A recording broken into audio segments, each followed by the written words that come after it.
welcome back to our channel. It's Phil in Shimla. So guys, good morning sa inyong lahat dyan sa Pilipinas. Kumusta na kayo? Kumusta na ang bawat isa dyan? So, andito nga pala ako guys sa mga bagong nanonood. Guys, andito po ako sa Shimla sa India. Dahil dito po ang lugar ng aking napangasawa.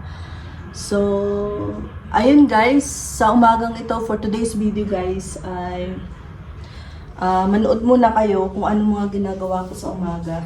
So, actually Sunday today, so kagigising lang namin ni Adi mga 8:30 siguro. So, eto nakikita nyo ito ay cow milk. Binuboil ko siya. Tapos eto naman ay nag-start na ako magawa ng chapati. Yan. Sa umaga kasi, ito yung kanilang pinaka pagkain. Kumbaga, sa atin kasi pwedeng tinapay or rice. Pero ito kasi yung pinaka rice nila dito. Itong chapati, kumbaga. Ito yung iniuulam nila sa kanilang mga ulam. Sa atin ay rice, kanila ay chapati. So, ayan. So, ginagawa ko. Yan. Nang ganyan magawa. O, tingnan nyo. Gaganyanin mo yan. Bakit ko ginaganito? Kasi yung mga excess na powder, na pagdidip ko dito sa powder, kasi kailangan mong idip dahil kumakapit, di ba? So, kailangan mo din siyang tanggalin bago mo ilagay doon. Kasi para pag naluto na siya, hindi siya ma-powder, kainin. Kasi minsan pagka yung may powder pa siya, ipinapagpag mo yan bago kainin. So, ayan. Ganito po. So, bibilog ka muna ng ganyan sa ata. Yan. Pakita ko sa inyo ang ata namin. Ito. Yan. Ito yung powder. Tapos, lalagyan siya gradually ng water. Para ma-attain mo para makuha mo yung tamang ng pinaka-dough. Tapos, ayan, pag ganyan na yan, bibilugin mo siya ng ganito. Kailangan bilog na bilog, para bilog mo rin siyang magagawa. Ayan. Sunog na. Yan lang natin ang apoy. Ayan. Tapos, gaganituhin mo yan. Siguro parang pizza, ganito din siguro yung sa pizza. Yan. Ganyan. Kita nyo guys. Ayan. Ayan naman. Ayan. Gustong-gusto ni na father-in-law at brother-in-law ang aming chapati kasi manipis. Manipis lang siya. Ito ay nasunog kaya hindi siya masyadong nasunog siya kaya hindi siya masyadong lumaki. Kailangan hindi siya masusunog. Banayad lang ang apoy. Ayan. Yan. Kasi yan, ito tumidikit kaya kailangan mo siyang isaw-saw. Diba? Minsan hindi rin ma-perfect ang dumo. Kasi depende din kasi yun sa yung chapating ganitong nagawa. Hindi mo ma-perfect na bilog kasi depende rin yun sa dough kung gaano kalambot at katigas. Kapag maganda ang pagkakagawa ng dough, maganda din ang kalalabsan ng chapati mo. At saka, yung pagkaganito, nakaka-enhance din siya ng size. Kumbaga, madadagdagan din yung size niya. Tsaka yung dense ba ng chapati na dadagdagan niya. Ayan. Tapos yan. Hinaan lang natin para hindi masunog. Siyang gawa ulit ako. Konti lang ginawa ko ngayon kasi si Ben ng babae ay nasa kanyang kaibigan. At may inaate ng occasion. Ano ba yun? May inaatinan siya. Kahagabi pa siyang nandun. Ano muna ang kape guys. Kape na kayo.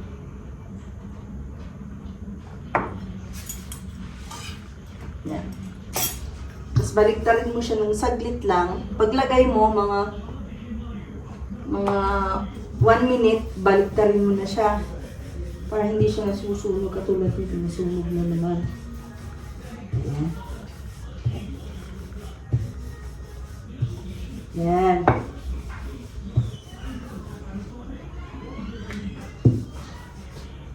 Tapos, tingnan natin kung yun, naglobo din siya. Yun. Ganyan-ganyan mo lang siya para maluto ang lahat ng side. Yan, luto na yan. Yan. Lagay mo na sa lalagyan. Ang lalagyan po natin ay ganito ang lalagyan, diba? Ito ay towel. Tapos, gaganunin mo siya para ma-maintain yung init niya. Para bago kumain ay mainit pa rin. Ano? Pwede mo naman siyang iinit, kaya lang syempre. Yan. Tanggalin natin ang powder. Tsaka nagdadagdag pa siya ng laki at tsaka dense ng pinaka-dough. Ayan, chapati. Hindi pa ako ganun ka-perfect kasi may times na malaki yung chapati ko, minsan maliit. Kasi nga, tansya-tansya lang ito. Wala naman itong measurement, guys. Tinatansya ko lang. Wala ako ditong measuring equipment. Kaya tinatansya ko lang sa aking kamay kung gaano kadami. Katulad niyan, bumubulak na yung ating gatas. So, papatayin ko na siya. Yan. Yan pong gatas na ang ginagamit ko kay Adi sa pag-inom niya ng gatas. Tapos nilalagyan ko lang ng powder, Pedisure powder niya. Yan. Fresh milk po yan. Sinadagdagan ko lang ng powder. Kaya medyo nakakatipid tayo ngayon sa powder. Kasi hindi na siya masyadong, kaunti lang nilalagay kong powder. Yan. Yan. Yan guys. Yan. Oh, di ba? Yan. Ito pa. Yan. Mas maganda, mas manipis, mas maganda. Mas gusto nila yun. Kasi nga, mas malambot yun. Yan.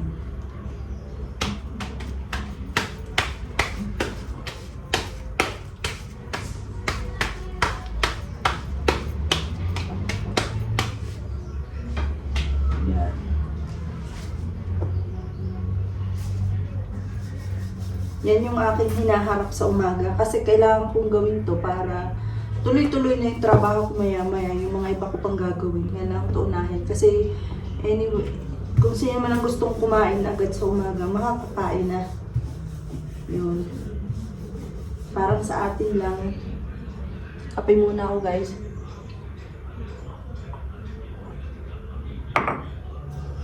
Sarap ng kape. Yan. Kita nyo naman ang aking chapati. Ang laki. Pakita ko nga sa inyo yung itsura pag nasa pati. Ayan, ang itsura yan. Ganyan po yan. Tapos saka ko yan, babalik ka rin. Wait lang, dyan lang kayo. Mahina ang kalaban. Dyan lang kayo. Tapos ayan na.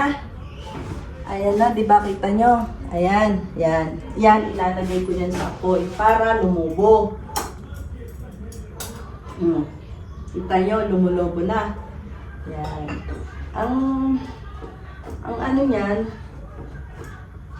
ang ibig sabihin yan, kapag lumubo yun, perfect yung pagkagawa nyo ng chapati. Tama-tama lang. Ganun.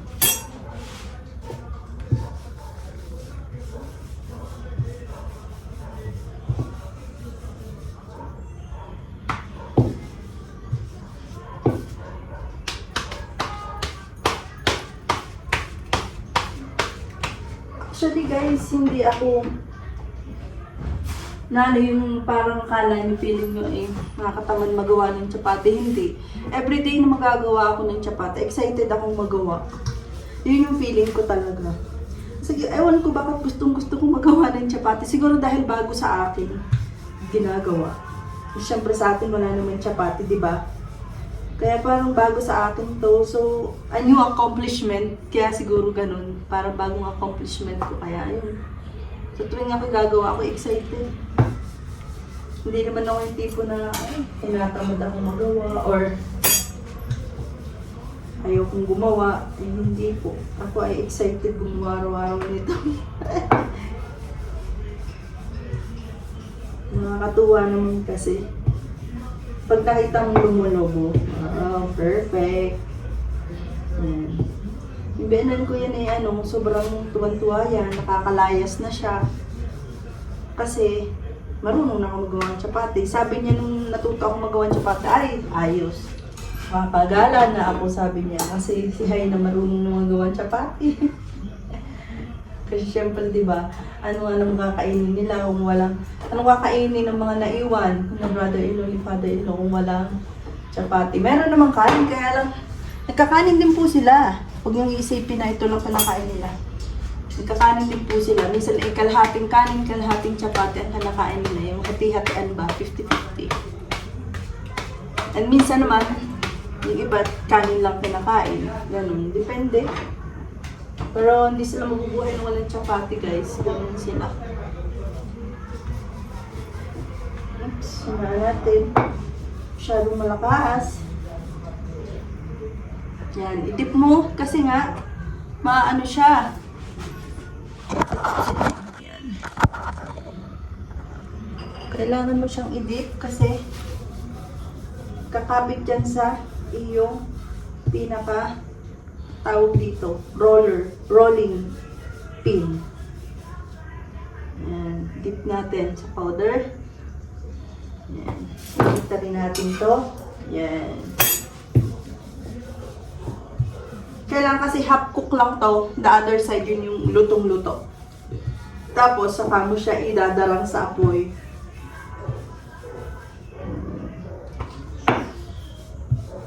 Sa Pilipinas, pag uwi ko na, excited din silang gawin ko to. Kasi gusto ba nilang matikman kung ano daw ito.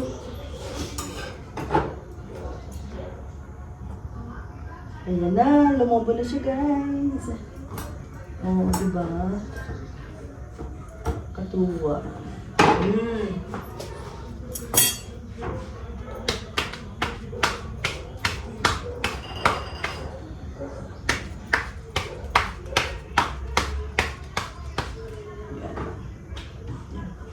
Takpan natin ang ating milk. May bumagsak na dumi. Galing sa taas.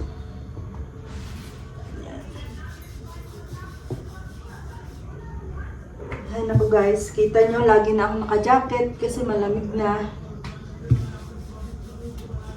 Lalo sa gabi, ang lamig. Nagiging ano na lang sa gabi, 9 or 10 degrees.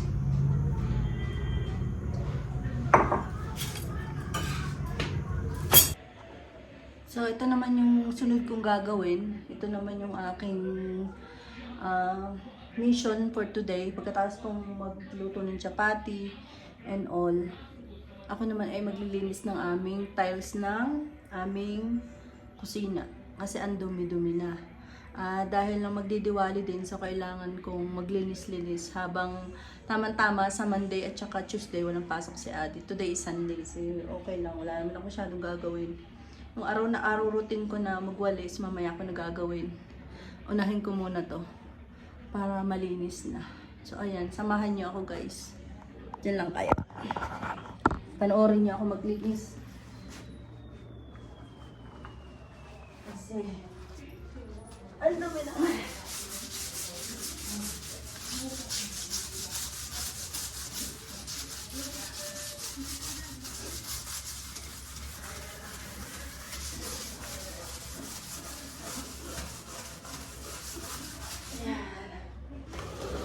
Ito guys, ang tubig na to ay may sabon at saka chloro.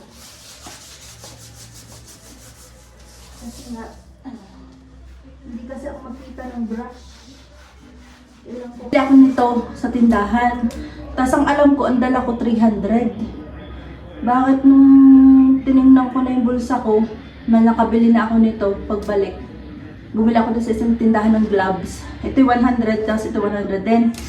Bakit 200 na lang? Ang alam ko talaga 300. Palagay ko nalaglag doon sa isang tindahan. Hindi ko na binalikan. Nahihiya ako. Hiyaan nila. Yung makakita nun baka na kailangan. Sige lang. Yan. Kasi guys, para din ang India guys, pag magdidiwali, para din yan Pilipinas. Naglilinis ng bahay, di ba tayo? Pag magpapasko, ganun din sila. So, ganun ang ginagawa ko ngayon. Guys, nung last time dumating ako, magdidiwali din yun. Nung una kong dating, nandito pa nung si Richie, tinulungan niya ako maglinis ng tiles. Yun. Nilinis din namin ito buong tiles. Kasi nga, ang din. Para rin sa atin, kapag ang diwali po kasi sa kanila parang Pasko sa atin. So, ganun din, mga bagong gamit. Tapos bago din yung namimili din sila. Ayan.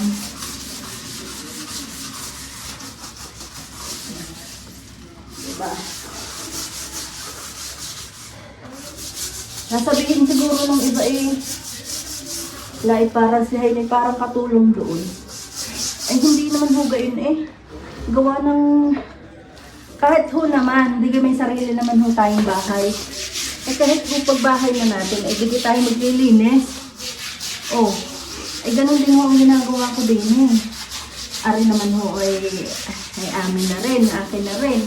Bahay ko na rin, aray. Naglilinis-linis tayo, Hindi lang tayo nakatunganga lamang din Nag-iintay na. Gawa mo ng mga bagay na hindi ko maiutos sa aming tagalinis. May ilang siyang ginagawa sa araw-araw. Ewan ko basta iba din Iba ko din ang tagalinis talaga. Ito ang mag-a-adjust. Ikaw ang mag-a-adjust. Wala naman nung ibang maaasahan din kundi ako naman yung lang din yung babae. Mga lalaki mo ang kasama ko. Saka ho, father and mother-in-law. Alam naman yung asahan ko yung dalawang matanda na father-in-law ko 72 na yun. Mother-in-law ko magsa-70 na rin yun. Ako naman yun ang aking asahan. Sige, hindi naman. Ay sa mga lalaki, hindi ko maaasahan mo. Ay may kanya-kanya din yung mga ganap. Ayan. Exercise din mo ito araw-araw. Hindi naman araw-araw. Minsan lang yung mga daily na tayo.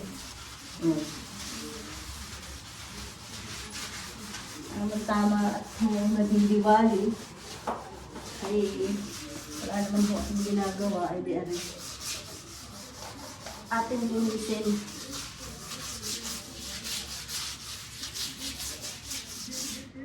Ko. Sarap din ang tumingkayad.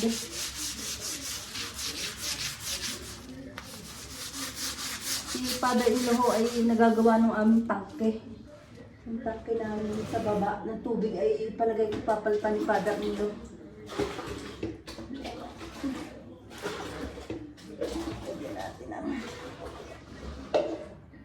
Ako'y bumili nga ako ng gloves. May gloves naman ako nandoon nakatago, hindi ko nakita.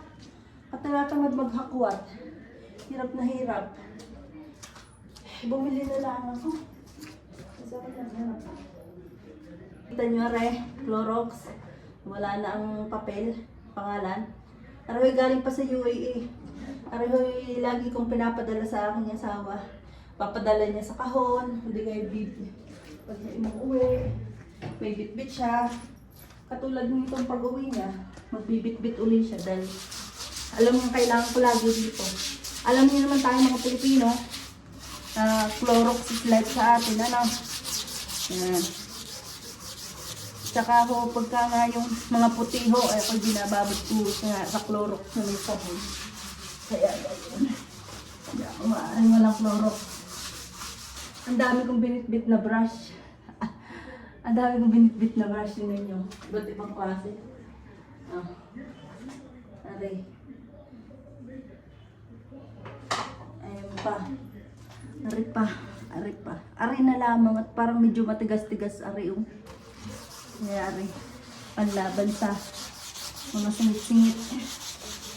Yan. So, ang sarap naman ng pakiramdam eh. Pag nakikita mo malinis eh. Oh. Oh, ayan ang mga yung pag-ipan gahon ng tiles. Sobrang itim. Oh. Kung hindi ko ano kukusain, ano naman ho ay hindi kukusain ng aming tagalinis. Kaya ho ako ang nagkukunsa. Yan.